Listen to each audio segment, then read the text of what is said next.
Need to swap out one or both of your auto lift shocks? Perhaps they aren't holding up as well as you remember. Don't worry, this will be easy. Open your Better Built box.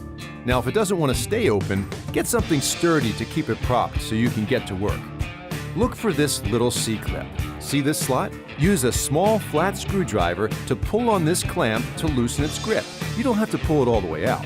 Once loose, the shock should be easily lifted from this mounting point. Now do the same for the other mounting point. That's one auto lift shock removed. To replace, find your new shock. Orient this shock in the same way as the old one, thick end on top, and press in to mount the appropriate side.